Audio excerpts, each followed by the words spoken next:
চেষ্টা করছে তথ্য বের করতে যে কত পুলিশ মারা গেল। একটা দৃষ্টান্ত দিই, এই ঢাকা শহরে একটা থানার আগুন দেয়, সেটা 19 জন পুলিশ পুড়ে মারা যায়, তাদের মেয়েরে মাথা ফাটিয়ে ফেলে, তারপরে তাদের জ্বালিয়ে দেয়। এনায়তপুরে 15 জন পুলিশ, সেখানে একটা মহিলা প্রেগনেন্ট ছিল, বাচ্চা পেটে, জীবন ভিক্ষা চেয়েছিল যে ভাই আমাকে মারবেন না, আমার পেটে বাচ্চা।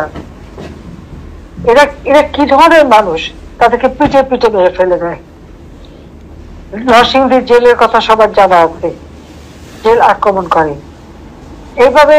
তারপর তো ধ্বংসযজ্ঞ, সেই বিটিভি, সেতু ভবন, মেট্রো রেল, আমাদের এলিভেটেড এক্সপ্রেসওয়ে, হানি ফ্লাইওভার, এমনকি পদ্মা সেতুতে পর্যন্ত তারা আক্রমণ করার চেষ্টা করে, আগুন দিয়ে দিয়ে সব জ্বালাতে শুরু করে। এমনকি আমাদের পরিবেশ, আজকে পরিবেশ নিয়ে একটা কথা, আমি এত চমৎকার সিস্টেম, সমস্ত ডিজিটাল সিস্টেম সেট করা, যা সব জ্বালিয়ে দেয়, মানে কোনো একটা স্থাপনা অক্ষত রাখেনি। যেন একটা দেশটাকে এই যে উন্নতি করছে, এটাই যত বড় অপরাধ, এটাকে জ্বালিয়ে পুড়ে সব ভেঙে শেষ করবে। সব থেকে বড় কথা, গ্রামে গঞ্জে পর্যন্ত, একেবারে জেলা উপজেলা পর্যন্ত আওয়ামী লীগের নেতা কর্মী বাড়ি ঘর জ্বালিয়ে দেওয়া, ইন্ডাস্ট্রিতে আগুন দেওয়া, ব্যবসা বাণিজ্য, দোকান পাট, পুকুরের মাছ সব চুরি করা, এই ধরনের ধ্বংসযজ্ঞ তারা চালাতে থাকে। আর সবচেয়ে বড় আঘাতটা দেয় 25 নম্বর, বাবা মা ভাই বোন সব হারাই, আমরা 2 বোন বিদেশে ছিলাম। 32 নম্বর সম্পত্তি তো আমরা 2 বোন ভোগ করতে যাইনি, আমরা তো এই সম্পত্তি দেশের মানুষকে দিয়ে দিয়েছি, কারণ আমার বাবা তো দেশের মানুষের জন্য তার জীবনকে উৎসর্গ করে গেছে, আমার মা ভাই সব ওখানে জীবন দিয়ে গেছেন। কাজে যে জাতির জন্য তিনি সারাটা জীবন কষ্ট করেছেন, জেল জুলুম অত্যাচার সহ্য করেছেন, আজকে আমরা মাতৃভাষায় কথা বলার সুযোগ পাচ্ছি, আজকে স্বাধীন দেশের নাগরিক হতে সুযোগ পেয়েছি, কার অবদান? দীর্ঘ সংগ্রামের মধ্যে এই আওয়ামী লীগ সংগঠন গড়ে তুলে জাতির পিতা বঙ্গবন্ধু শেখ মুজিব আওয়ামী লীগ সংগঠন নিয়ে দেশের মানুষকে ঐক্যবদ্ধ করেই তো আমাদের স্বাধীনতা দিয়ে আছে। তাহলে সেই বাড়িটা সব 15 আগস্ট ওই বাড়িতে সকলকে হত্যা করা হলো। আমরা যা ট্রাস্ট করে জাতির পিতা নামে বঙ্গবন্ধু মেমোরিয়াল ট্রাস্ট করলাম এবং এই বাড়িটা আমরা দান করে দিলাম বাংলাদেশের জনগণকে। সেই বাড়িটা আগুন দিয়ে পুড়িয়ে দিল। সামান্য যেটুকু স্মৃতি আমাদের ছিল, সেই স্মৃতিটুকু পুড়িয়ে ফেলা, সেই স্মৃতিটুকু পুড়িয়ে সেটাকে বিশ্বাস করে দিলেন। আমরা তো কোনোদিন অর্থ সম্পদের দিকে তাকাইনি। ছেলেমেয়েদেরকে বলেছি তোমরা লেখাপড়া করে নিজে পড়ালেখার মধ্যে বিশ্বের সেরা বিশ্ববিদ্যালয় থেকে তারা পড়াশোনা করেছে। আমার 2 জন এবং রেহানার ছেলে মেয়ে। রেহানা নিজে চাকরি করে বাসে করে অথবা ট্রেনে চড়ে, নিজের একটা গাড়িও নয়। 5 বার আমি প্রধানমন্ত্রী, আমার আব্বা ক্ষমতা ছিলেন, কিন্তু তা বলে কোনো বিলাসিতা বা কোনো কিছু তো করতে যায়নি। যেটুকু সব দেশের মানুষের জন্য, যা কিছু দিয়েছে আমরা দেশের মানুষের জন্য।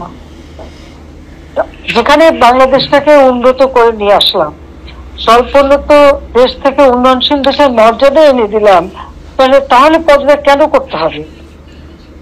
আমাকে স্বেচ্ছাচার বলা হয়, স্বৈরাচার বলা হয়। কি স্বৈরাচারী কাজটা আমি করেছি জিজ্ঞেস করি? আমার সময় আমি টেলিভিশন, একটা মাত্র টিভি চ্যানেল, আমি এই 44টা টেলিভিশন চ্যানেল, এটা আমি শুরু করি 96 সাল থেকে। ইচ্ছা মতো সবাই টক শো করছে, ইচ্ছা মতো কথা বলছে, পত্র পত্রিকা ফ্রি। কয়টা সাংবাদিকের বিরুদ্ধে মামলা দিয়েছে, কয়টা সাংবাদিক আমরা গ্রেপ্তার করছি। আর আজকে কি অবস্থা? 165টা সাংবাদিকের অ্যাক্রেডিটেশন কার্ড তারা বাতিল করে দিয়েছে ইউনিট সরকার। কয়েক হাজার পুলিশকে যে হত্যা করেছে আজ পর্যন্ত সেটা নিয়ে কোনো দুঃখ প্রকাশ নাই। আর সে মারাটা কি বিভৎস ভাবে পিটিয়ে পিটিয়ে মারা, এবং তারপর আবার তাদেরকে ঝুলিয়ে রাখা, ঝুলিয়ে মারা। আওয়ামী লীগের নেতাদের মেয়েদের ঝুলিয়ে রেখে তারপর মেরেছে, ঝিনাইদহ, গাজীপুর, বিভিন্ন জায়গায়। আমরা সব জায়গাতে খোঁজ নেওয়ার চেষ্টা করছি। এ পর্যন্ত প্রায় 389টি নাম, স্থান, সময় আমরা সংগ্রহ করতে পেরেছি এবং আরো আমি জানি কয়েক হাজার আওয়ামী লীগ নেতা কর্মীকে হত্যা করেছে। সংখ্যালঘু সম্প্রদায় তাদের বাড়িঘর লুটপাট করা এবং তাদেরকে হত্যা করা হয়েছে। হিন্দু, বৌদ্ধ, খ্রিস্টান কাউকে তো ছাড়েনি।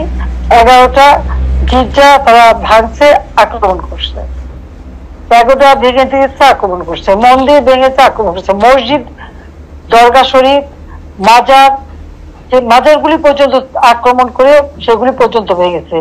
মাজার শরীফে মানুষ যায় একটা বিশ্বাস নিয়ে, সেখানে ভাঙা, পীর অপমান করা, তাদেরকে বের করে দেওয়া হয়েছে। কি ধরনের কথা এটা? কোন ধরনের কথা?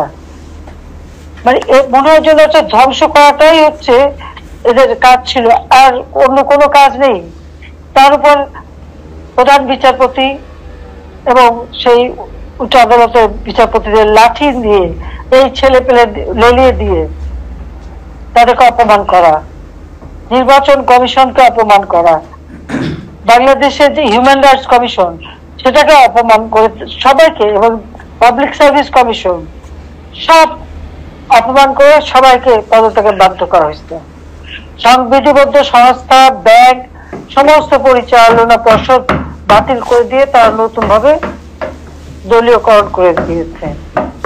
সাংবাদিকদের বিরুদ্ধে 106 জন সাংবাদিকদের বিরুদ্ধে মার্ডার কেস, এবং কত সাংবাদিক আজকে গ্রেপ্তার, বন্দী, এমনকি মহিলা সাংবাদিক তাকেও ছাড়েনি, তারা আজকে বন্দী এবং ডিভিশন পর্যন্ত দেওয়া হয় না, সাধারণ কয়েদিদের মতো ফেলে রাখছে। আওয়ামী লীগের নেতা কর্মীদের ডিভিশন দেওয়া হয় না, তাদেরকে বয়স্ক 80 বছর 85 বছর বয়স্ক হাঁটতে পারে, চলতে পারে, তাদেরও গ্রেপ্তার করে জেলখানায়, এবং তাদেরকে কোন রকম ডিভিশন পর্যন্ত দেওয়া হয় না। তাহলে স্বেচ্ছাচার কে? স্বৈরাচার কে? সাংবাদিক হত্যা, মহিলা সাংবাদিকরা যেভাবে অপমান করছে, নিশ্চয়ই সে কথা মনে আছে যাত্রাবাড়িতে কিভাবে তারা, এবং নারায়ণগঞ্জে 22 বাড়িতে আগুন দিয়েছে, ব্যবসা বাণিজ্য সব। এই যে চরম স্বেচ্ছাচারিত্ব এবং স্বৈরাচার, আজকে তো ফ্যাসিস্ট সরকার বললে তো ইউনুসই তো ফ্যাসিস্ট সরকার। তিনি এবার বলেন সংস্কার করবেন। আমি বলবো আগে এই পুলিশ হত্যার বিচার করেন। এই যে আওয়ামী লীগের হাজার হাজার নেতা কর্মী, সংখ্যালঘুদের যারা মেরে হত্যা করেছে, এই সমস্ত জায়গায় আগুন দিয়ে পুড়েছে, সেইগুলি বিচার করতে হবে।